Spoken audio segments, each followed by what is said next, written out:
There are things you do with all your heart, but he doesn't see them as love. The worst part is that he doesn't even realize it. One day he just starts to disconnect, to give you less, to stop valuing you the same way. And you're left wondering, when did everything change if all I wanted was to make him feel loved? And it's not your fault. No one ever taught us that there are gestures that look like affection, but that, on a subconscious level, feel like weakness. This video isn't here to criticize you. It's here to open your eyes because often, the very things you do to hold on to a man are the same things that push him away. And if you've ever felt that the more love you gave, the less you received, then what you're about to learn today is going to change something deep inside you. Because this isn't about stopping your love. It's about stopping the things that destroy your value while you love. So go ahead and hit that like button and subscribe.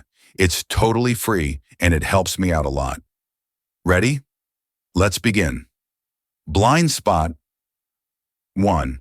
Becoming his constant emotional comfort. When your presence heals, but is no longer desired, there's an invisible line that many people cross without realizing it. The one that separates comfort from desire. And that's where things start to fall out of balance. There's a big difference between being the place someone turns to for peace and being the place they go only to escape from themselves. Maybe you've never looked at it this way before, but hear me out.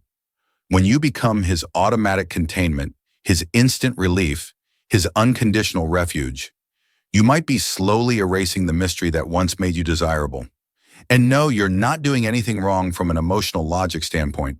You're just forgetting this. Desire doesn't feed on comfort. It feeds on contrast. Your soul has the power to hold space, to listen, to embrace, even the parts others wouldn't dare to touch. But when you give everything without filters, without pauses, without space, that giving starts to feel like something that's always available, guaranteed, always there, and what's always there stops being seen. Let me explain it with a story that's a bit different from the usual. Claudia was 36 years old and in a relationship with a man who was emotionally complex. He was brilliant, intense, with a difficult past. He had episodes of silence, emotional lows, days when he just disappeared emotionally. And every time that happened, she felt it. And without him even asking, she'd reach out, write to him, soothe him, tell him she was there, that she understood his process, that she wasn't going to leave him alone. She did it because she loved him, of course, but also because deep down, there was an unspoken belief inside her. If I don't hold him together, he's going to fall apart. And if he falls apart, then what we're building falls apart too. Months went by like that. She kept being his safe place. He became more and more emotionally absent. Not out of malice, not because he was cold, but because when someone cushions everything for you, even your falls, you stop feeling the impact. And without impact, there's no reflection, no effort, no drive to win you back. One day, after weeks of feeling emotionally empty, Claudia asked him, "Do you still feel moved by this?" And he, not cruelly, but honestly, answered, "I feel peace with you, but I don't know if I desire you the way I used to." That was her wake-up call. She realized that, without meaning to, she had turned her love into anesthesia.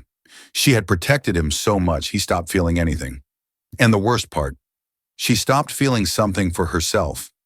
Because when you become only someone's comfort, you end up forgetting that you also deserve to be pursued, desired, surprised. So what's the point here?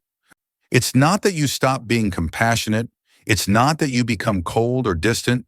It's that you learn to recognize when your care is beginning to smother desire, when your constant presence becomes invisible, when your being always there is taken for granted because there's no longer any absence. And here's the most eye-opening part. If you don't learn to dose your presence, to support without absorbing, to care without erasing yourself, then your power dissolves. And when your power dissolves, yes, you can keep on loving, but he stops admiring you.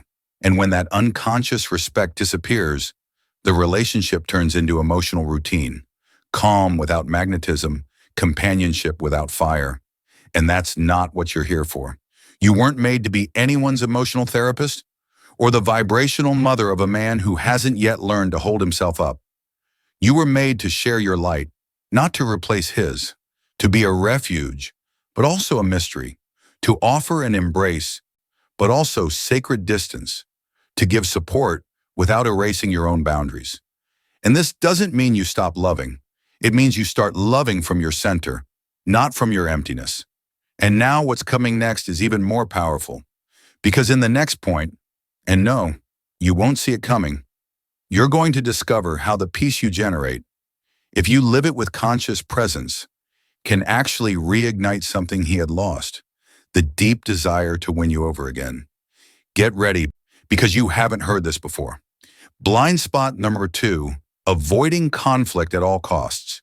When your calm becomes his psychological objective. And then, when you stop rescuing him from himself, something even more subtle happens. Your presence starts to shift. You're no longer just his emotional safety net. Now you're molding yourself so you don't make him uncomfortable. And even though that might seem noble, it's actually one of the most elegant ways of betraying yourself without realizing it. Yes, you're doing it from a place of love, from empathy, from that part of you that just wants peace. But here's the raw truth no one tells you. When you avoid conflict in order to preserve the relationship, what you're really doing is sacrificing your power to maintain the illusion of harmony, a harmony that isn't even real. And here's the unsettling part. Many men feel this. They won't say it. They won't put it into words.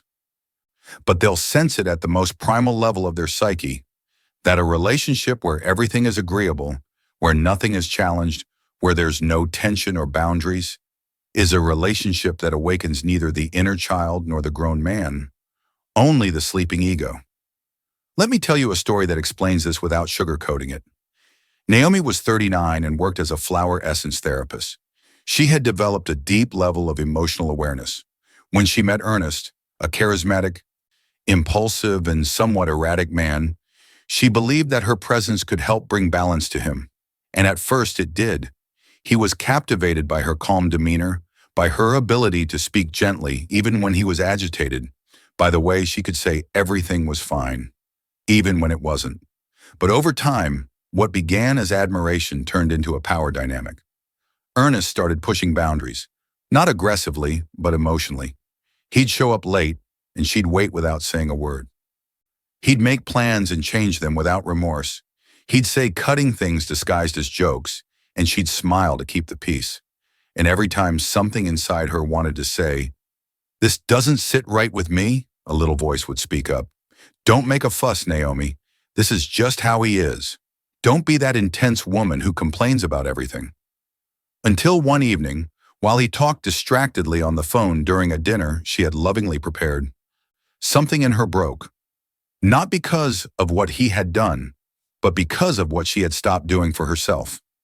She had become so quiet, so peaceful, so understanding that there was no longer a woman inside her capable of igniting fire. Because when you choose not to confront, not to draw boundaries, not to show your discomfort in the name of keeping the peace, what you're really doing is training him not to take you seriously. Because a man doesn't respect someone who lets everything slide. He doesn't commit to someone who never says, "That's enough." And he won't deeply value someone who doesn't value herself, especially in the uncomfortable moments. You can be the calm in his chaos, but if your calm serves his comfort and not your integrity, then your calm is no longer a virtue. It's a mission. And the masculine soul, even if it never says it out loud, loses emotional and psychic attraction to a woman who never challenges him, even lovingly. Do you see the blind spot? The issue isn't that he's pulling away because you're too good. It's that in your effort not to lose him, you're losing yourself. And he feels that. He may not be able to explain it, but he feels it. And what he feels is that he no longer needs to try, because you've already shown that you're willing to silence your discomfort just so he doesn't have to feel his. And that's when the detachment begins. Because no one clings to something that's already been conquered. And when everything you give comes without resistance, without friction, without challenge, it loses that spark, the vital pulse that makes something truly desirable. So what's the way forward? Return to your center. And from that center, dare to make things uncomfortable. Not with violence, not with drama, but with truth. Tell him what doesn't sit right with you. Set boundaries without fearing his reaction. Stand firm in your perspective without having to justify the rest. Because it is in that woman, the one who knows how to love, but also knows how to say, not here, where the kind of attraction is born that transcends both the physical and emotional. That's when he starts to see you differently. Not just as the figure who soothes everything, but as the presence who calls him to be better. And listen to this carefully. True respect is not earned through constant tenderness. It's earned through boundaries that pulse with self-worth. When you stop avoiding conflict just to keep him, you begin to build the only kind of relationship that truly lasts. One where he knows that just staying isn't enough. He has to earn it. And in that space, he not only values you, he chooses you consciously. What comes next is even more disruptive because we're going to talk about the exact moment when, without even realizing it, you start justifying his shortcomings through your empathy. And without meaning to, you begin to remove his emotional responsibility. What's coming is going to open your eyes like never before. Blind spot number 3, justifying his failures through your empathy. And suddenly, without realizing it, love starts to deceive you. Not because it's fake, not because you're wrong to feel it, but because your noble heart, the one that sees everything through compassion, starts to tell you a story that sounds beautiful, but is slowly pulling you away from yourself. A story that says, he didn't mean to hurt me. He's wounded. He's going through a tough time. He's probably afraid to love. I need to be more patient. He's not doing it out of malice. And yes, there's nothing more sacred than loving with empathy. But when your empathy starts to excuse what's breaking you, it stops being a virtue. It becomes emotional abandonment. What looks like understanding becomes a silent permission slip for him to continue being less than what you truly deserve. And the most dangerous part of all this, it doesn't happen in a single moment. It happens in small doses. One broken promise, and you tell yourself he forgot. One unanswered message, and you say he must be busy. One emotional absence, and you assume he's wrestling with something inside. And do you know what's most painful about this? The more you understand him, the less he tries to understand you. Let me tell you a story that captures this with brutal precision. Angelina, 43 years old, divorced, mother of a teenager. She met Michael at a conscious leadership seminar. He was intense, magnetic, seemingly deeply connected to his personal growth journey. At first, it felt like a revelation. Angelina felt seen, heard, admired. But soon the signs began. Michael would disappear without warning. He'd have emotional outbursts with no explanation. Any attempt to go deeper, he'd shut down or vanish. And Angelina, with her compassionate soul, began rationalizing everything. He must have unresolved trauma. He's probably afraid to open up. Maybe I remind him of his ex. She convinced herself that she needed to be different, more understanding, less demanding. And just like that, she slowly turned her love into a constant justification for the very things that were hurting her. Every time he failed her, she found a reason. Every time he pulled away, she built a sweet narrative so she wouldn't feel rejected. Every time he crossed a boundary, she softened it with emotional psychology. But what she didn't see was this. With every justification, she was teaching him that he could fail her and still keep her. And that becomes an unwritten rule in the male subconscious. I can keep doing this. She won't leave. That's when the imbalance begins. That's when you're loving, and he's just existing, not growing, not awakening, not taking responsibility, because he doesn't have to. Because without meaning to, you're doing his inner work for him. And hear me on this, with an open heart.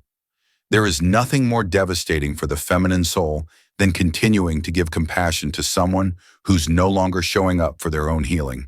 And not because he's a bad person, but because you've taken a role that doesn't belong to you.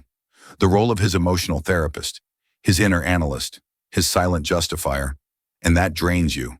It disconnects you. And it makes you invisible to his consciousness because you're helping him avoid himself. Carl Jung said it with a clarity that pierces the soul. No one becomes enlightened by imagining figures of light, but by making the darkness conscious. And if you're the one absorbing, explaining away, and sugarcoating that darkness, then he's never going to face it, and therefore he'll never grow. True love isn't the kind that understands everything. It's the kind that, even while understanding, still sets a boundary. It's the love that says, I get it, but I won't allow it. That says, I know you're going through something, but my soul also deserves presence. So how do you return to your center? You start by stopping the analysis of him and start listening to yourself. When something makes you uncomfortable, don't put theory on it, put attention on it. When something doesn't feel right, stop trying to understand it. Decide whether you accept it or not. Because your soul doesn't need one more explanation. It needs action. It needs alignment. It needs you to put it first. And when you do, when he begins to feel that your understanding is no longer guaranteed, that his chaos no longer gets your automatic shelter, then and only then will he realize he might actually lose something valuable if he doesn't change. And that's when everything shifts, not because you pressured him, but because he finally has to become the man you deserve. And if he doesn't, then you won't be there to serve as his emotional anesthetic. Listen to me. You are not his balm. You are not his therapist. You are not his emotional bridge. You are a whole, conscious, powerful woman, and you deserve to be chosen by someone who's willing to grow with you, not at your expense. What's coming next exposes the most silent, yet most destructive moment of all. When you start loving more as he gives less, and you think that's unconditional love, when really, it's self-abandonment. Blind spot number 4, loving more when he gives less. This is where so many women don't see it coming, because it doesn't always start with something obvious. Sometimes it begins with small silences that you rush to fill, with little gaps you quickly cover, with missing gestures that you overcompensate for. Yes, you, the woman who loves deeply, who doesn't count what she gives because her love is real, who believes that if she just lays more love on the table, maybe then he'll finally see the value of what's right in front of him. But what you don't realize is that this silent strategy, giving more when he gives less, doesn't bring him closer. It drives him further away, because the human unconscious, though it may sound harsh, does not value what comes without effort. And without even realizing it, you're teaching him that he can be emotionally absent and still have everything with you. Let me explain what's really happening when you start noticing his distance.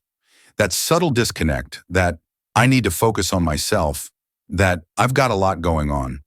You don't confront it, you understand it.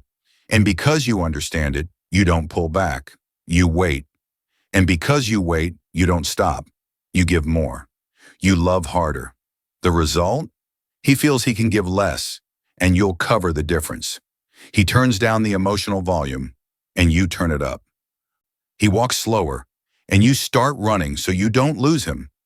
And that's where everything breaks, because you're not being loved, you're being useful. And usefulness, as painful as it may be to hear, doesn't inspire love. It just maintains a functional presence, never an emotional one. Do you see it? Real love doesn't thrive on overcompensation. It fades in it.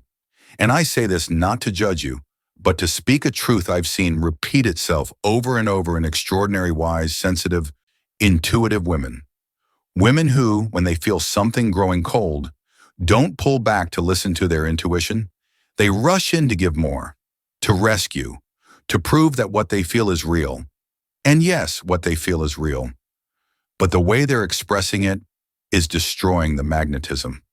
Let me share a story that illustrates this with brutal clarity. Betsy, 39, a social worker, was dating a man who seemed genuinely connected to her. For the first few months, everything flowed. Daily messages, deep conversations, affection, shared plans. But then, without any clear reason, the signs started. Less contact, less interest, vague excuses. Betsy felt it. Her body knew it. But instead of stepping back, she did what so many do. She texted more, suggested more plans, wrote him heartfelt letters, planned thoughtful surprises, did everything to show she was willing to fight for the connection. And what happened? He left. Not with a fight, not with a goodbye. He just slowly vanished, like he'd never really been there. And when Betsy told me crying, she said, "I don't understand. I loved him even when he was no longer there." And that was the issue. When he started to withdraw, she started to multiply. And what she didn't see is that this imbalance wasn't just unfair, it was soul-crushing. Because there's nothing more cruel than loving alone, while the other person is still there physically, but not emotionally. And you, trying to fill the void with even more love, when the only thing he truly needed was to take responsibility for his part. But since you filled in the gap, he never had to. He never had to choose you, never had to make an effort, never felt he might lose something precious if he didn't commit. And you got lost in trying to make sure he didn't get lost. Listen to this with your soul. Loving more when you're receiving less is not an act of bravery, it's an act of fear. And fear doesn't build healthy love, it builds imbalanced relationships, where one person burns out and the other just gets comfortable.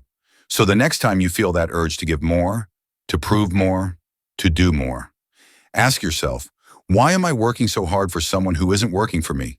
True self-love, when it's embodied, doesn't rush to overcompensate. It waits for reciprocity, and if it doesn't find it, it walks away quietly, with dignity. Because when you stop overgiving, he's forced to ask himself, what did I do for her? Who gave everything to now be at peace without me? And if he has even a shred of emotional awareness, that question will hit him harder than 1,000 pleas ever could. What comes next dives even deeper into the heart of self-abandonment disguised as unconditional love. When you start surrendering your own essence in the name of that love, and forget that anyone who doesn't choose you with full presence doesn't deserve your persistence. Get ready, because what you're about to hear next won't just hurt, it will set you free. Blind spot, stop choosing yourself last. Sometimes you don't even notice it. Sometimes it happens so gradually that it slips right by you. But one day you wake up and realize you don't know who you are in that relationship anymore. You don't know what you like, what bothers you, what you need, what you want. All you know is what he needs, what he doesn't like, what makes him happy. And when you get to that point, even if your mouth says, "I love you," your soul is quietly screaming, "I'm no longer choosing myself." This is the most invisible blind spot, and that's why it's the most dangerous. Because it convinces you that unconditional love means unconditionally ignoring yourself. But no, it's not the same thing. Carl Jung said it differently. Nothing has a stronger influence psychologically on their environment, and especially on their children, than the unlived life of the parent. So what happens when you love from an unresolved place? When you love to fill emptiness, to avoid being alone, to be reassured you're enough? What happens is that love stops being love and becomes need disguised as devotion. And the saddest part? You can spend years not realizing it, years thinking you're giving the best of yourself, when in reality you're giving all of yourself, without saving anything for you, and he senses it. No matter how thoughtful your gestures are, no matter how perfect your support, he feels it, because the human soul, especially masculine energy, has a radar for one thing: when someone is no longer choosing themselves. And when a man senses that you're more committed to the relationship than to yourself, something in him changes. Not because he's cruel, not because he doesn't value your love, but because he no longer sees you as an equal. He sees you as someone willing to do anything except walk away. And desire, respect, deep admiration, they can't grow in that space. So hear me clearly. When you stop choosing yourself, he stops choosing you too. And that is the breaking point. That moment when you no longer set boundaries, no longer speak up, no longer ask for what you want, no longer propose, no longer challenge. You just love, just understand, just stand by him. And he doesn't interpret it as gratitude. He feels it as power over you, emotional power, psychological power. And yes, it hurts to hear this, but that diminishes you in his eyes. Because there's nothing more magnetic to the masculine soul than a woman who chooses herself. A woman who, even while loving fully, knows where her dignity begins and ends. Let me say it plainly. A woman who stops choosing herself becomes invisible to the other person's soul. He might have you nearby, but emotionally, he no longer sees you. And it's not his fault. It's yours. Because you're the one who's been slowly disappearing. One self-sacrifice at a time, one silence at a time, one concession at a time. And the irony? You did it out of love, but that misunderstood love took you away from yourself. And when you drift away from yourself, you lose the only thing that truly attracts, your presence. Let me share a story you'll never forget. Lucy, 44, an interior designer, fell deeply in love with a man 10 years younger. At first, the spark was there. Admiration, connection, excitement. But little by little, she started giving things up. First her time, then her space, then her decisions. And when he started showing signs of immaturity, emotional withdrawal, and a lack of depth in return, Lucy explained it all away. She said it was his age, said it was just a phase, said she could wait for him, support him, guide him, and just like that, without realizing it, she became his mother, his mentor, his refuge, but she stopped being his woman. Until one day he said to her, "I don't know why, but I don't feel the same desire for you anymore." And it felt like a knife through her heart, because she had given everything. She had emptied herself for love, and now she was no longer seen. But of course, how can you desire someone who doesn't desire herself? Lucy had confused love with sacrifice, and sacrifice isn't rewarded with commitment. It's met with indifference. So today, I say this to you, without filters, you are not here to erase yourself in the name of love.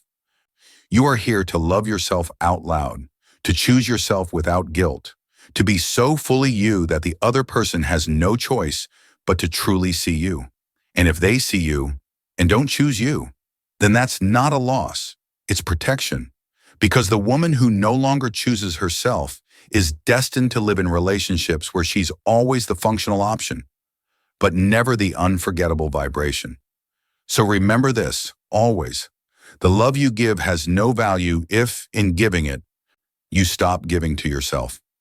To help you internalize this, I leave you with this affirmation as a seal for your return to yourself. My love doesn't erase me, it affirms me. I choose myself, even when I love with all my heart. Stick around now because in the conclusion of this video, we're going to bring together all the hidden pieces of this puzzle. And you'll understand why, when you change the way you love, you change your emotional destiny forever. When love is born from fear, it loses its strength. And when it's given without awareness, it loses its magnetism. Today, you opened your eyes to 5 common behaviors that look like love, but actually dissolve your power. Now you know, it's not what you give that makes you unforgettable. It's what you dare to stop giving when it costs you your worth. That is the real revolution. If this message touched something in you, write this powerful phrase in the comments. Starting today, my love will be a presence that chooses itself, because that is where everything begins. Not when someone sees you, but when you stop hiding yourself out of fear that they'll leave. And if this message resonated with you, I invite you to give it a strong like, subscribe, and activate the bell so you don't miss anything. But above all, don't leave just yet. There's so much more waiting for you. Dive into the other videos here on the channel and keep expanding your energy and your power. I'll see you in the next video.